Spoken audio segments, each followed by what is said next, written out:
देखि दिक्क लाग्यो तिम्रो अघि सब फिक्का लाग्यो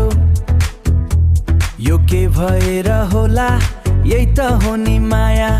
तिम्रै बाटो हेरिरहे हेकाइ पात्रो फेरिरहे यो के भएर होला यही त हो नि माया दिनकै आउने झल्कियो मन तिमीतिरै पल्कियो यो के भएर होला यही त हो नि माया